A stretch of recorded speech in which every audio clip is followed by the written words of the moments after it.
Some say the world will end in fire, some say in ice. That's how Robert Frost, a poet who often looked at the small details of our planet to understand the big picture, starts his tiny, epic poem. Think about it. It's a question as old as humanity itself. How does it all end? Will our star, the sun, expand and swallow us in a fiery apocalypse? Or will the universe continue to expand until it's a cold, dark, and lonely place? A scenario we scientists call the heat death? Frost wasn't just talking about astrophysics, though. He was looking inward, at the human heart, at the universe of emotions inside each and every one of us. He saw two forces, just as powerful as any cosmic event, that could bring our world to a spectacular or perhaps a chillingly quiet end.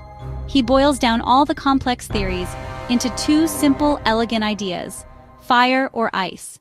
So, what is this fire Frost talks about? It's a symbol, a stand-in for something deeply human. He's talking about desire, but not just any desire, not the simple want for a good meal or a comfortable place to sleep. He means the big stuff, the burning, all-consuming passions that have driven human history. Think of greed, the insatiable hunger for more. More land, more money, more power. This is the fire that fuels empires and starts wars. It's the impulse that makes us chop down entire forests for profit, drain rivers dry for industry, burn fossil fuels, without a thought for the consequences. It's a fire that warms us, yes, but one that can quickly grow into an uncontrollable inferno. Think about it on a smaller scale, in your own life. Have you ever wanted something so badly that it clouded your judgment? That's the fire. It's the flicker of anger that escalates into a shouting match.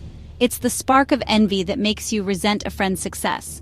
Desire, in its most extreme form, is a force that consumes everything it touches, leaving only ash behind. It's a chain reaction. Frost is suggesting that this internal fire, multiplied by billions, could be what ends our world. Now let's turn our attention to the other side of the equation: ice. If fire is the explosive, passionate end, then ice is the slow, silent, creeping one. What does ice represent? Frost tells us it's hatred, but it's more than just active, angry hate. It's the coldness that can settle in the human heart. It's indifference. It's the inability to feel empathy for another person. It's the chilling logic that allows one group to see another as less than human. It's the building of walls, literal and metaphorical. While fire is an explosion of energy, ice is the absence of it. Imagine a world where people no longer care about each other. A world where suffering is met not with compassion, but with a cold shrug. That's the world of ice. It's the bureaucrat who denies aid because of a form. It's the nation that closes its borders to refugees. It's the slow, systemic decay of society. Hatred doesn't always scream. Sometimes it's a quiet, calculated coldness. It freezes empathy and solidifies prejudice until a barren moral landscape remains. Narrator. So we have two powerful forces, two potential paths to oblivion. Narrator, fire. Narrator, ice. Narrator, desire. Narrator, hate. Narrator, which one does Frost think is the more likely culprit?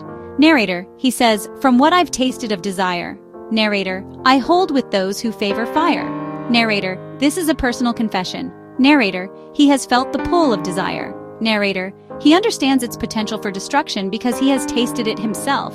Narrator, his testimony gives the poem weight. Narrator, maybe because desire is so active. Narrator, so energetic. Narrator, always striving, always consuming. Narrator, it's the engine of our modern world. Narrator, Frost might have seen this engine overheating toward catastrophic meltdown. Narrator, he recognizes the explosive potential within our ambitions.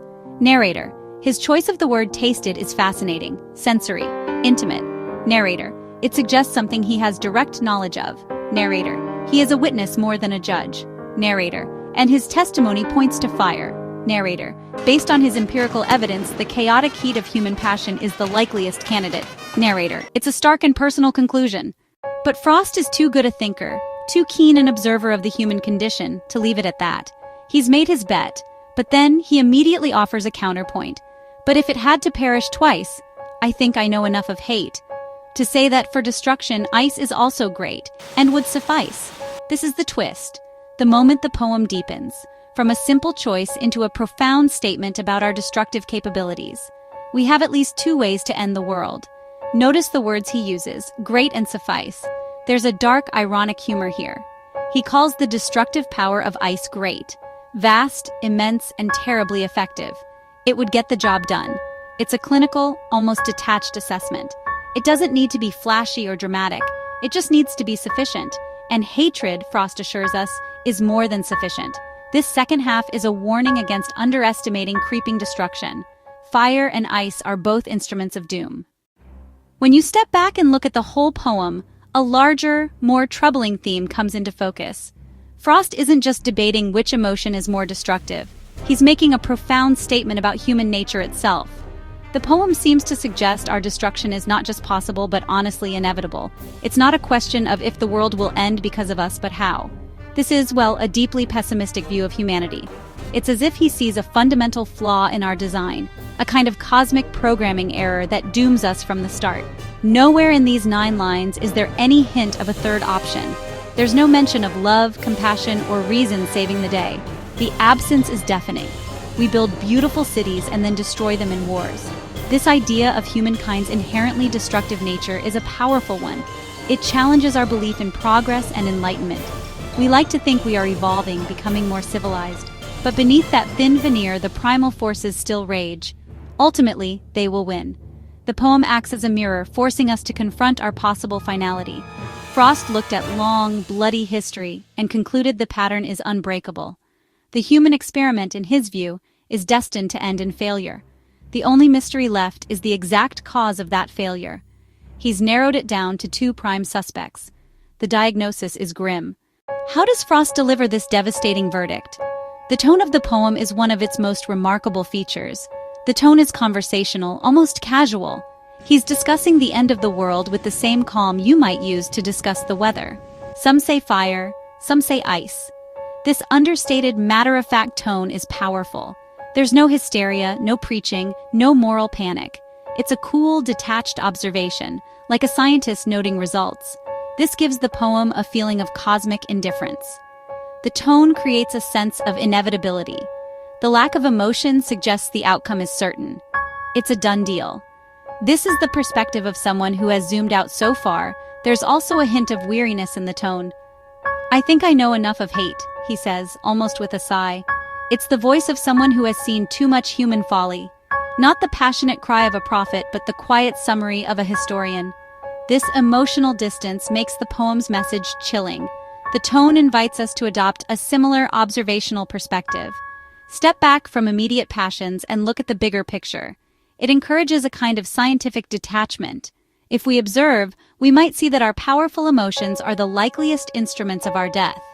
The tone is the spoonful of sugar that helps bitter medicine go down. A quiet drama, watched from a great distance. Narrator. A poem this powerful doesn't happen by accident. Narrator. Frost was a master craftsman. Narrator. Fire and ice is a marvel of poetic engineering. Narrator. Let's look at the blueprint. Narrator. First, the symbolism. Narrator. Fire and ice are complex symbols for human psyche elements. Narrator. Fire is desire, greed, passion, and rage. Narrator. Greed, passion, and rage, the hot emotions. Narrator. Ice is hatred, indifference, coldness, isolation. Narrator. By using elemental symbols, Frost makes abstract ideas tangible. Narrator. We can feel the heat and the cold. Narrator. In just 9 short lines, he lays out a complex argument. Narrator. The rhyme scheme, Abe BCBCB, interlocks the ideas. Narrator. The interlocking pattern weaves the concepts together. Narrator. The mostly iambic rhythm contributes to the calm declarative tone. Narrator. Frost uses alliteration, some say, favor fire, to catch our ear. Narrator. These repeated sounds make the lines memorable. Narrator. They add to the poem's conversational flow. Narrator. The literary devices are not decorations, they are functional. Narrator. Every syllable is doing important work. Narrator. The poem's construction is elegant and efficient. Narrator. It's a small, perfectly cut gem that reflects a vast and terrifying truth. Narrator. The compact structure forces us to focus on the core message. Narrator. A model of efficiency, saying more with less. Narrator. So where does this leave us, standing here on our small planet? Narrator. We've looked at fire and we've looked at ice. Narrator. We considered the hot burn of desire and the cold sting of hatred. Narrator. Robert Frost's tiny poem serves as a powerful, timeless warning. Narrator. He's not talking about asteroids or solar flares. Narrator. He's talking about us. Narrator. He points his finger directly at the human heart. Narrator. The danger is in here. Narrator, the most destructive forces are inside our own skulls. Narrator, the debate between fire and ice is, in the end, less important than the conclusion they both lead to, perishing. Narrator, the poem's final message is that human emotion, when allowed to run rampant, is world-ending. Narrator, our capacity for intense passion and cold malice. Narrator, we are a walking paradox, capable of creation and unspeakable horror. Narrator, creatures of breathtaking beauty. Narrator, and of orchestrated horror.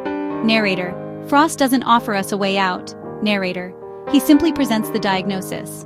Narrator, the poem forces uncomfortable questions. Narrator, are we ruled by our desires, greed and ambition, regardless of cost? Narrator, or are we ruled by hate, cold indifference that builds walls? Narrator, do we freeze our empathy and let others suffer?